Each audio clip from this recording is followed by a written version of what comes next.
Welcome. I'm E.G. Marshall. Welcome to the sounds of suspense, to the fear you can hear. I have a story for you about a writer of books.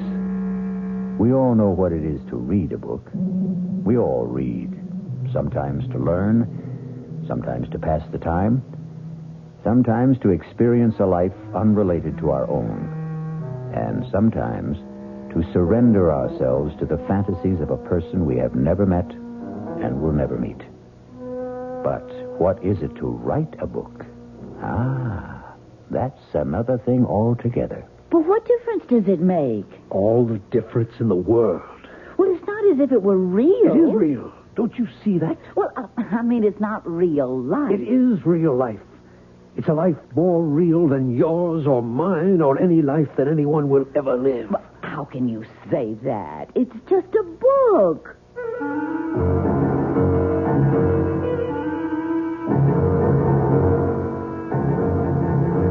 Our mystery drama, 3 Women, was written especially for the Mystery Theater by Elspeth Eric and stars Ruth Ford. It is sponsored in part by Anheuser-Busch Incorporated, brewers of Budweiser. I'll return shortly with Act 1.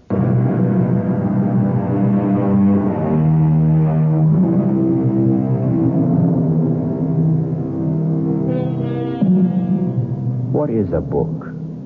200, 300, 400 pages of words lying side by side in rows. That's all. Words we all know. Many of them we use. Nothing mysterious about the words themselves. But they are not thrown helter-skelter on the pages, are they? No, they lie there in a certain order, each one following on the one before. And who prescribed that order? Who put this word here and that word there? A writer. And this is the story of a writer named Stephen Lake and the book he wrote.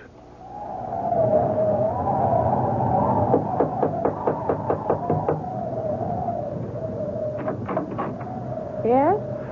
Does Mr. Lake live here? Yes? Is he home? Yeah, he's home. Could I see him? Well, he's working. Could you tell him, please, it's Mr. Higgins to see him? Higgins? I'm a publisher. Look, could I step inside? It's terribly cold out here. Yeah, I guess so. He really is working, isn't he? I mean, I hear him, his typewriter. You're a publisher, you say? Yes, that's right. If you just tell him... You can go on up. Up? Yeah, up that ladder. That's where he works, up there. Oh, thank you. You get to the top, just bang on the trap door. Well, yes, thank you. Bang hard so he'll hear you. Yes, all right. He heard you. Mr. Lake, I'm Albert Higgins. Albert Higgins. Not from... Yes, from Higgins and Hart. All right to come up the rest of the way? All right. Well, I should say. Can you make it? Can I help you? I think I can. Yes. Here we are. I can't believe it. Mr. Albert Higgins. Very same. This where you work? Yes, it's the only place I can get away. I live with my wife and my mother-in-law. That was my mother-in-law who let you in. Well, it's nice and secluded up here anyway. May I take your coat, Mr. Higgins? Oh, thank you. No, actually, I think I'll keep it on. You're cold. Well, it's awfully cold outside. Well, I think it's even colder in here. I get where I don't notice it. You have a stove, I see. Yes, but sometimes I forget to put wood in. Just a second, I'll get it going again. That's a real old Franklin stove, isn't it? Genuine article. I haven't seen a Franklin stove in years. They're great, if you remember to keep them lighted. Please sit down, Mr. Higgins. All right. Well, now, I'd better explain what I'm doing here. I'd sure like to know. My secretary handed me your manuscript just as I was leaving the office for the weekend. We have a little ski lodge up here, my wife and I, right up the road from you, as a matter of fact. Yes, I think maybe I've seen it. Right off Route 7, about a mile north. Yes, that's it. Well, I was coming up by myself, and on the train I read your book. When I got to the lodge, I read it again. I like it a lot. Except for one thing. What's that? You've made one grievous error, Mr. Lake. Or may I call you Stephen? Call me anything. What's the mistake? You've killed off the most attractive character in the book. You mean Clarissa? You can't do that, my boy. Why, 9/10 of the book's appeal is the charm of that girl. She's another Scarlett O'Hara. You can't spend 200 pages making us fall in love with this marvelous creature and then, poof, just like that, have her die on us, go out of our lives. Well, you just can't do that. But I have to. Well, you don't have to at all, Stephen. You've written a marvelous book. I want to publish it. All I want from you is 10 new pages, the last 10. Write me 10 new pages at the end and let Clarissa live. I can't. Now, Stephen, that isn't asking much. It's everything. I can't do it. She has to die. She has to. Why does she have to die? Because if she doesn't die, I don't know what'll happen to me.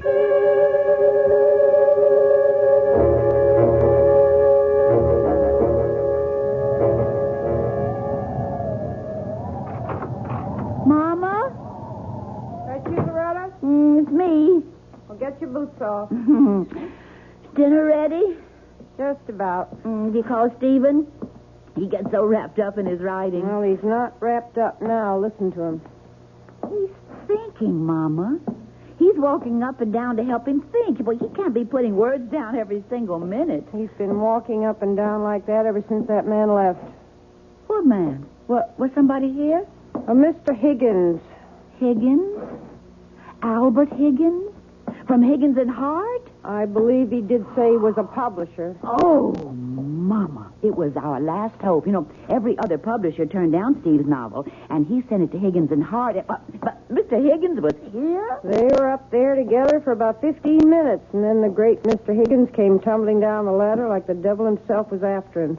Very red in the face.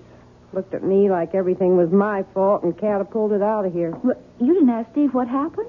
Loretta, when have I ever asked Mr. Genius-type novel writer Stephen Lake anything? If he feels like telling me, he'll tell me, which he never does. I'm going to find out. Good luck is all I can say. Stephen? It's impossible. Absolutely impossible. Stephen! Impossible, Clarissa. I can't. Darling, are you all right? Loretta? Oh, you just get home? Mrs. McGinnis wanted her windows washed. Darling, Mama said... I don't want you washing windows. Stephen, Mama said there was a man here today, a Mr. Higgins? Albert Higgins. He really was here? He has a ski lodge up the road. Well, he didn't just drop in, did he?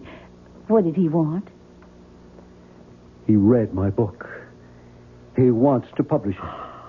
Oh, Stephen, well, why didn't you say so? He wants me to change it. Well, does he want you to change it a lot? Completely. Oh. Well, would that be a lot of work? The last 10 pages. He wants me to let Clarissa live. Is that all? Oh, Stephen. What do you mean, is that all? Clarissa is supposed to die. It's all been decided. She has to die. I can't let her go on living just to please Mr. Higgins. But it's not just Mr. Higgins. Oh, Stephen, I wasn't going to tell you yet, not for a while. But I can't go on doing housework for other people much longer. I never wanted you to do housework for other people. But pretty soon, I won't be able to. I'm going to have a baby, Stephen. You're not. You must be wrong. Oh, no, I'm not wrong. Not about this. You must be. Well, Stephen, aren't you glad? Just a little bit, and coming right now. What with Mr. Higgins wanting to publish your book, why in the spring we'll both be having babies. You'd be having your book, and I'd be having... I can't let Clarissa live. I can't do it. She has to die. Just the way I wrote it, she has got to die. Stephen, you're frightening me. I'm sorry. What difference would it make if you let Clarissa live? all the difference in the world. But it's not as if it were real. It's just a book. It's not just a book. Loretta, I can't talk about it anymore right now. Well, you think about it, won't you? About rewriting it? I'll think about it. Well, Mama says dinner's almost ready. I'll be right down. Well, don't be long. I won't. Clarissa, I can't let you live. Oh, yes, you can, darling. I can't. You can do anything you put your mind to, Stephen. Anything at all. You're such a great man, darling. You can do anything. Absolutely anything at all. You know you can. Mr. Higgins, this is Stephen Lake. I have to see you, sir. No, right away, if that's possible. I'll come to your place. Yes, it's better that way. In an hour. All right, sir. I'll be there. Oh, that's my sweet Stephen. My dear love. My own brilliant boy. My Stephen.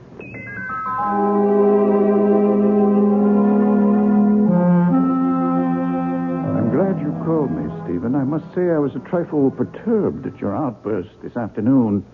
It seemed such a little thing I was asking, to kill off a character like Clarissa in the last 10 pages when you've spent the entire book constructing her magnetic personality. It's not right. I have to do it, sir. But it's cheating, leading your readers up the garden path.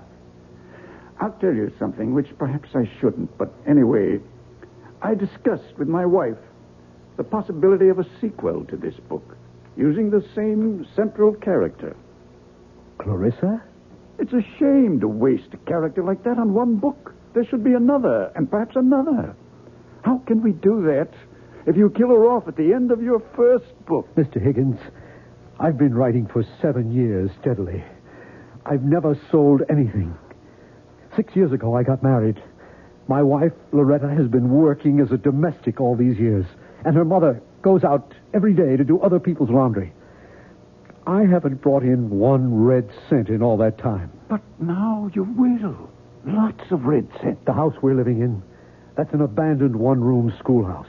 We bought it a year ago with every cent we had in the savings bank. $400. At a county auction. The room where I work used to be the place where they stored supplies. We got the Franklin stove from a junkyard. If you want the truth, we stole it.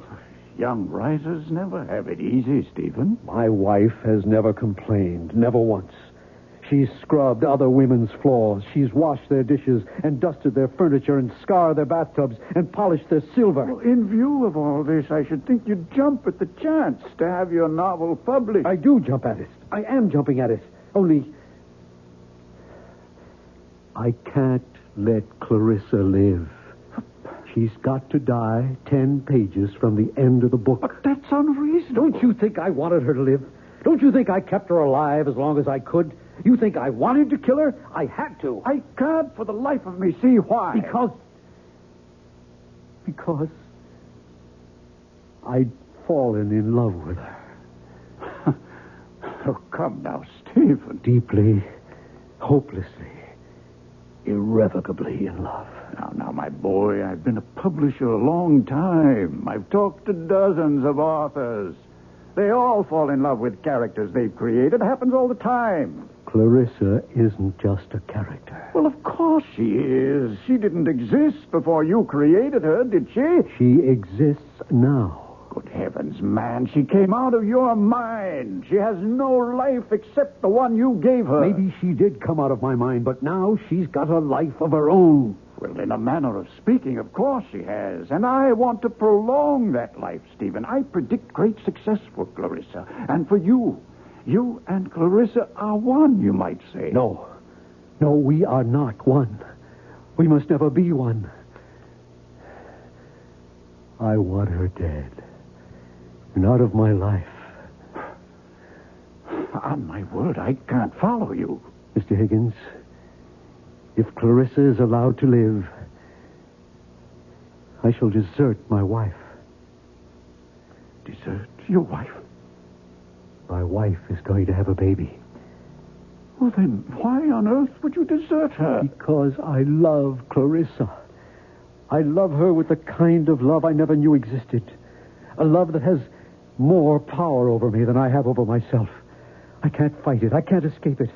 It haunts my waking hours and my dreams as well. Those last 10 pages of the book weren't easy to write, Mr. Higgins. But I had to write them. I had to free myself somehow from a love that was destroying my soul, my life. I don't think you're quite sane, Stephen. Neither do I. Suppose we were to publish the book as it is. Oh, if only you would. And Clarissa dies. What then? Why, then, she'd go back to being a character in a book. And if you let her live? Then I would follow her. My life, my body, even my talent would belong to her. I myself would belong to Clarissa and to her alone.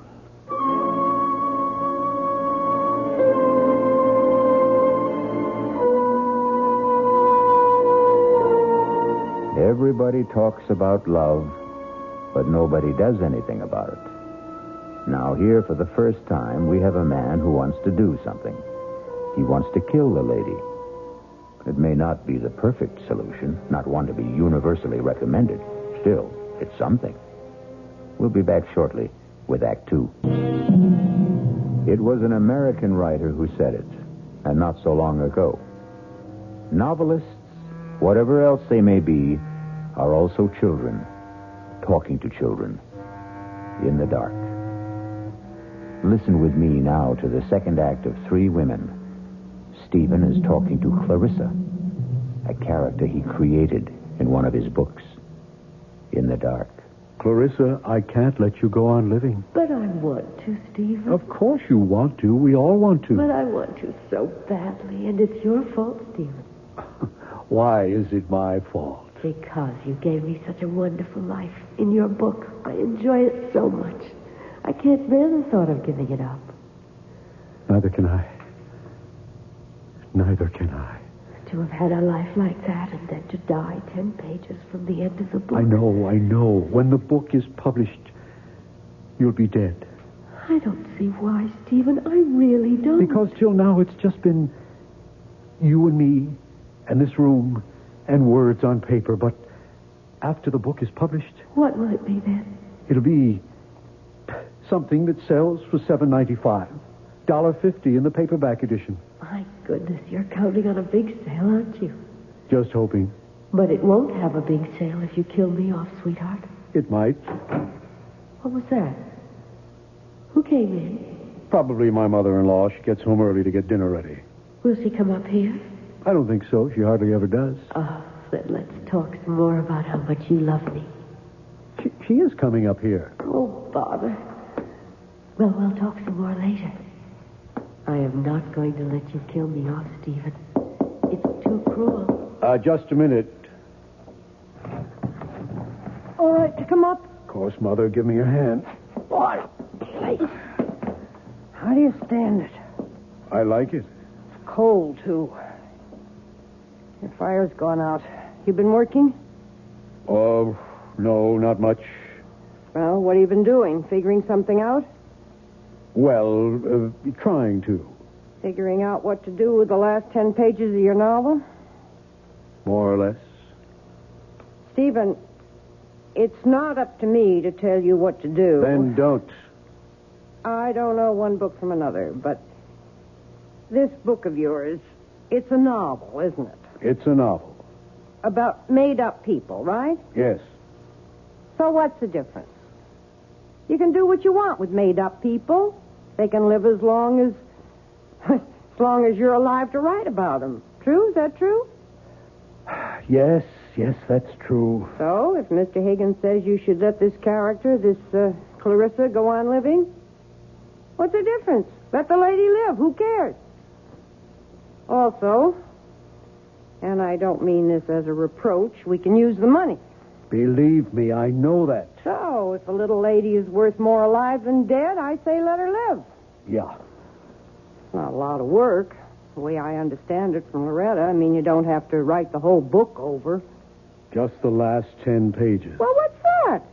You can knock that off in no time. Well,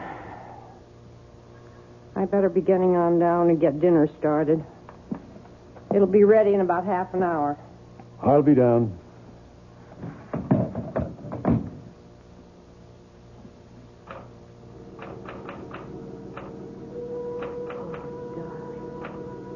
Darling, yes. Yes, sweetheart. The cold hand I held, wet with my tears. Oh, Stephen, that's beautiful. Stirred ever so little. The fingers moved faintly in mine. Oh, Stephen, yes.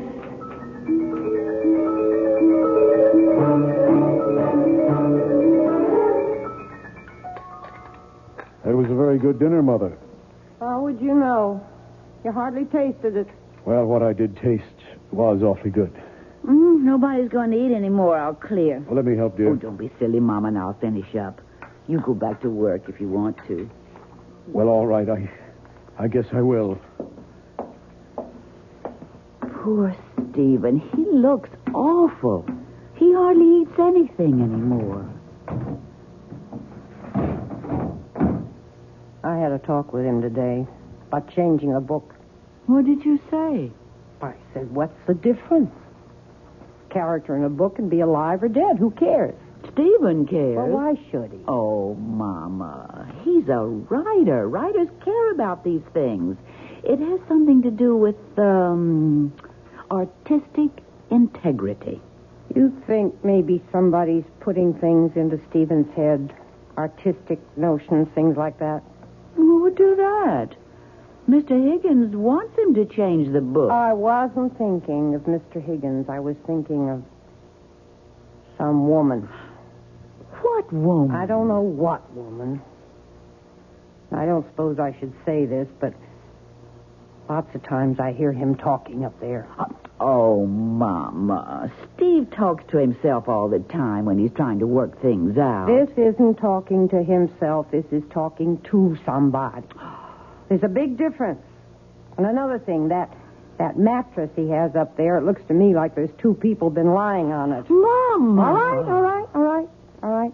I told you I shouldn't say it. Now I'm sorry I did. He doesn't seem very happy about the baby. I should have kept my mouth shut. Oh, that's all right. You finish up the dishes. I'm going up to talk to him. Don't say I said anything. Don't tell him we've been talking. I won't. Yeah, just a second. I'm not disturbing you, am I? Of course not. Well, I didn't hear the typewriter, so, Stephen, do you love me? What kind of a question is that? It's the kind of question wives are always asking, even if they never say the words. Yes. I love you. Are you glad we're going to have a child? Yes. Yes, I'm glad we're going to have a child. Well, ask a straight question and you get a straight answer. That's the way it should be. So, I'll ask you another one. Why don't you want to change the book? Retta, I just don't. Well, it's not a straight answer. I know it isn't. I just can't. Stephen, I'm going to ask you another straight question. Are you interested in some other woman? Interested? No. Because if you are, I'll go away. No, I don't want you to go away. I'll go away and have the baby someplace else. Till you get over this other woman, then I'll come back. Or if you don't get over her, I'll stay away. Oh, Loretta. Stephen, can you swear to me that there's no other woman in your life except me? Can you promise me that?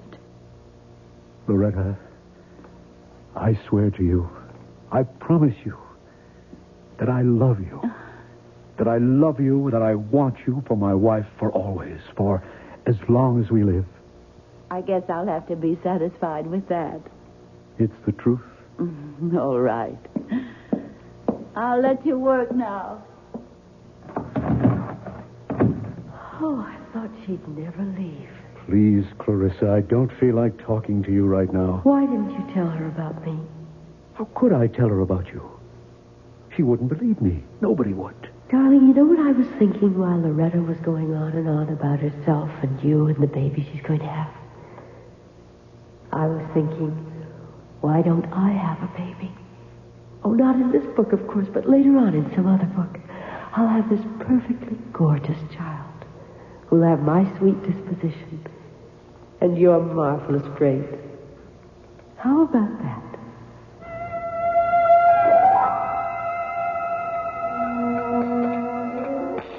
Mama, I asked him if there was somebody else. Another woman. Oh, well. He said he loved me and wanted me for his wife for as long as we live. Well, I still hear him talking up there, and it certainly sounds to me like he's talking to somebody. Oh, Mr. Higgins, come in before you freeze to death. Winter's closing in on us. It sure is. How are you, Mr. Higgins? Fine. I thrive on the cold. Mrs. Lake, your husband's in, I hope. He's up there, working, I guess. Has he talked to you about, about Clarissa, keeping her alive? He just says he doesn't want to. All right to go up and see him? Oh, I'm sure it is. Good luck, Mr. Higgins. Thank you.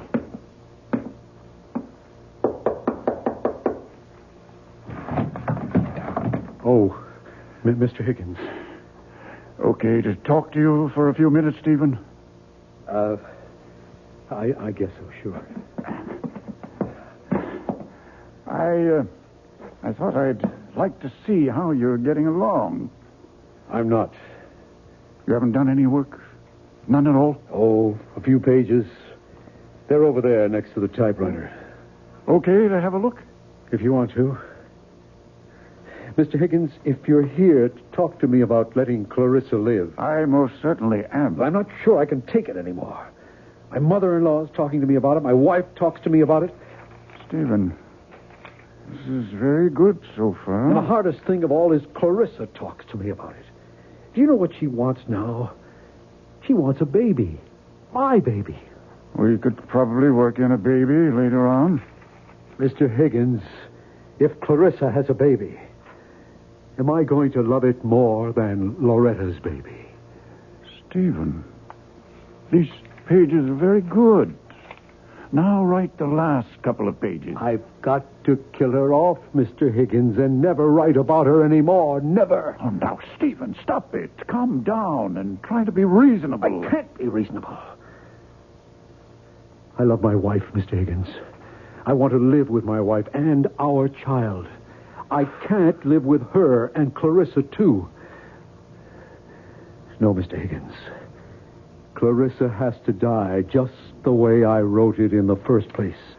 If she dies in this book, then I can't write about her anymore. And if I don't write about her anymore, she won't exist. Stephen, I won't publish the book if Clarissa dies. I've put it to you straight. Don't you think you owe it to your wife, to your mother-in-law, to yourself, to make this little concession? Concession? What will happen to them if you don't? What will happen to them if I do?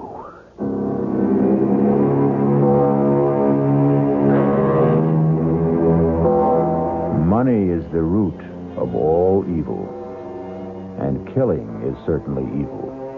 Yet, here we have a man who wants to kill and is letting himself be talked out of killing for money.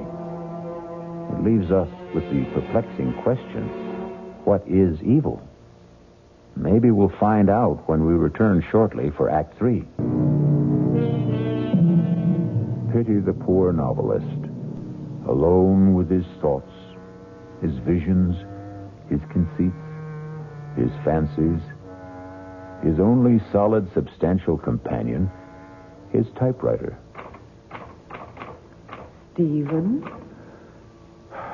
What is it, Clarissa? Everybody wants me to live except you. I know. And you're the one who loves me. I know. Nobody else even knows me. Except from reading the book, and that's not really knowing. Clarissa, I wish you'd let me work. How am I doing? You're living.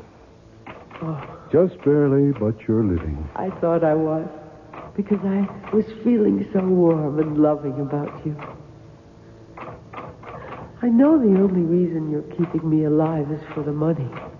You can't fool me, Stephen. If there was a way to kill me and still make the money, I bet you'd take it.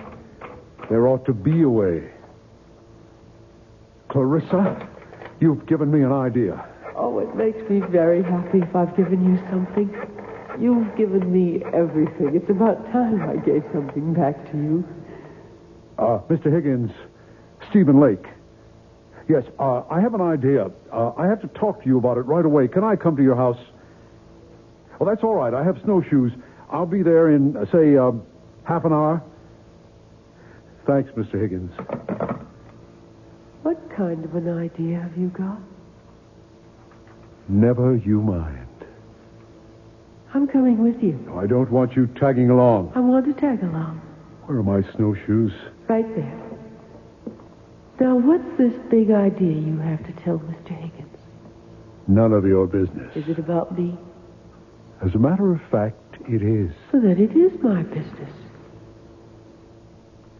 Stephen, you're not going to kill me off, are you? I thought that was all decided. Are you?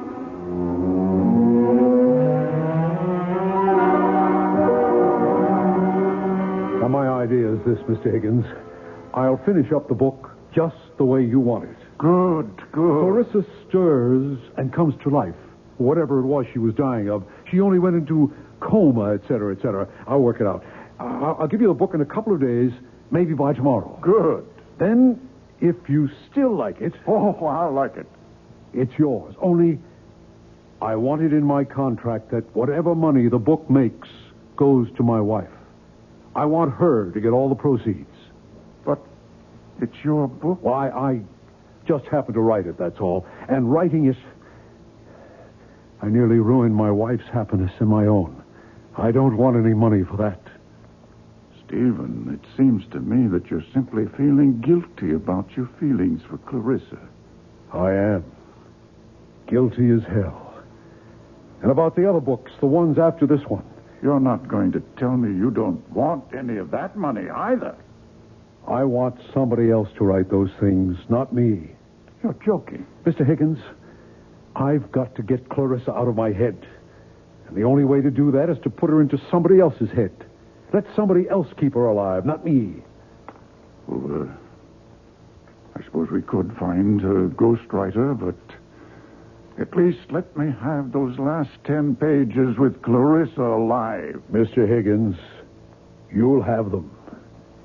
Tonight.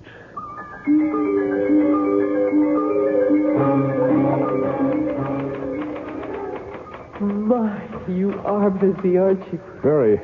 You're working on the new ending to the novel, aren't you? That's right.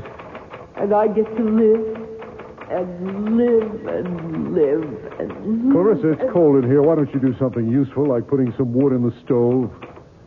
I don't know how. You don't know much, do you? Enough. Okay, I'll do it. Make a nice big fire, and then we can sit and talk about what's going to happen next. What do you mean by next? And all the other books, the ones you're going to write after this one.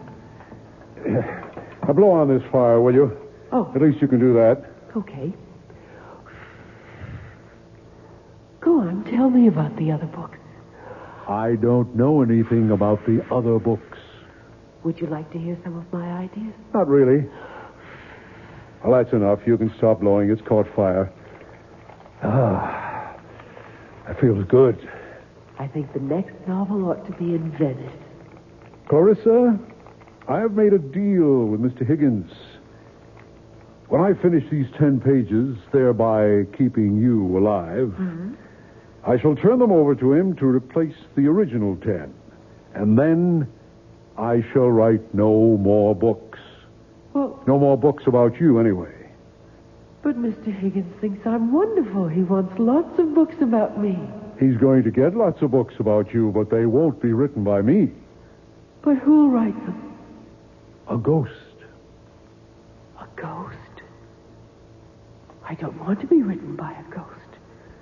I'm part ghost myself. Oh, he'll be a real live man. A ghost writer. That's what they are called in the publishing business. But it won't be you. Definitely not me. But it will be a real live man. Yes. And now, if you'll excuse me, I'd like to get back to work. I wonder, will he be as handsome as you? Handsomer, probably. I wonder, will he love me the way you do? For his sake, I hope not. I wonder, will I love him? Why should you love him? Why not? You never loved me. Oh, that's the way you wrote it. I couldn't love anyone. Except yourself. But he might write me differently, mightn't he? He shouldn't. He should follow the character exactly as I've set it down in the first book. But if he falls in love with me, he might want it changed so I could fall in love with him. It would be so much more convenient for everybody. Clarissa, you wouldn't. Wouldn't what? Fall in love with the ghostwriter. Would you? How should I know? Well, you wouldn't have his child. You wouldn't do that. I think I'll put another piece of wood on the fire. Or would you rather do it? Clarissa, would you have his child? There. Oh, look. That's a nice fire. Lovely. Answer me. Would you have his child? Well, Stephen, if that's the way he writes it, I guess I'll have to. Stephen, what are you doing? Oh, no. You're not going to have his child. No. Stephen. You're going back to where you were in the original. You're going to die 10 pages from the end of the book. You're not going to burn the new pages, Stephen. You're not. Don't. Help! Help! Someone help me! I'm on fire! Help me! The quilt! Get me the quilt, please! Help me!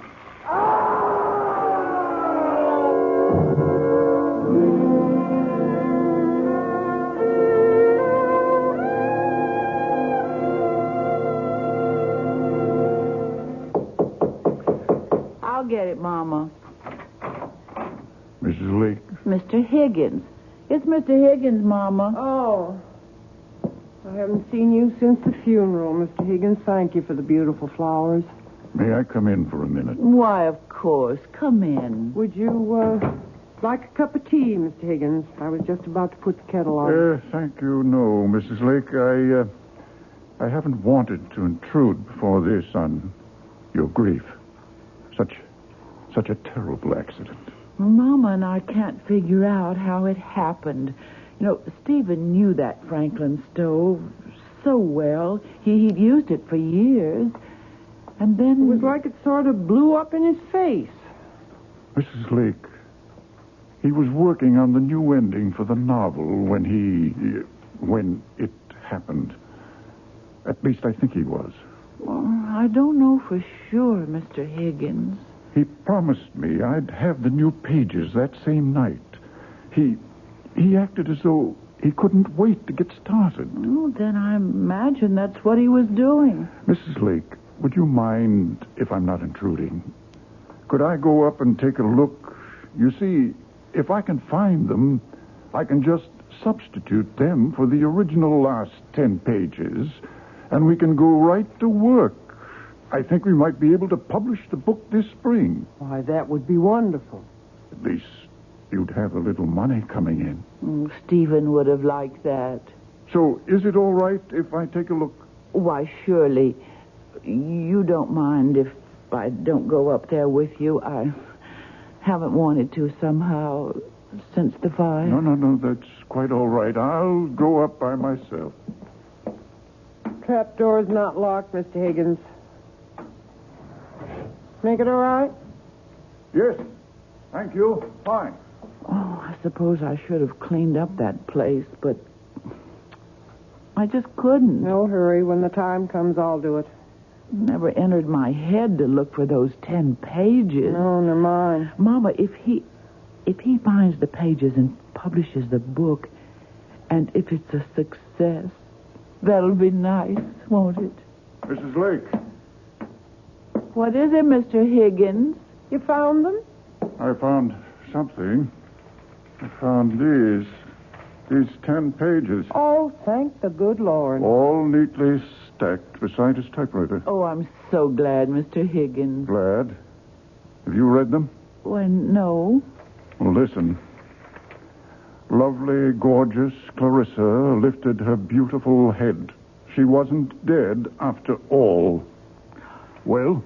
But that's not the way Stephen writes. I could hardly believe my eyes. That creamy complexion was beginning to pinken. Pinken?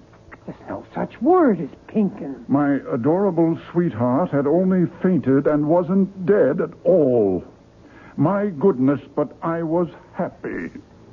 Now, I ask you... Stephen didn't write that way at all. Nothing like that. And who did? Who did write this awful trash? Mr. Higgins, you don't think that... Well, somebody wrote it. It's typed on his typewriter. You don't suppose it is possible that Stephen went mad and wrote this awful stuff while he was unbalanced? Mr. Higgins, if Stephen was a certified lunatic, he couldn't write 10 pages like those there. Do you want them to keep for any reason? Oh, I don't think so. Well, I'll take them home with me and burn them. Mr. Higgins, does this mean that there won't be any book at all? Why, I hadn't thought... I would so like to have a book of Stephen's published. Tell you what we'll do, Mrs. Lake. We'll go ahead and publish the original version, the one where Clarissa dies. Oh. You say something? No. Sounded like a ghost, kind of.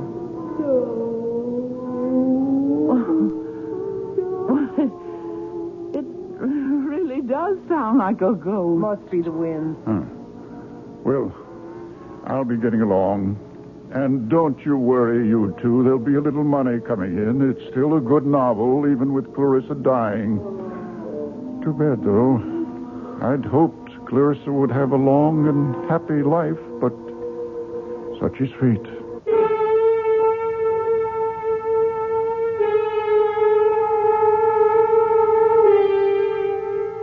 And the moral of the story is... What is the moral of the story? How's this? Lie if you like, but never believe your own lies. Or, the man who fools himself is a fool indeed. Well, something like that. You figure it out. I'll be back shortly. The gift of youth is ours for just a little while.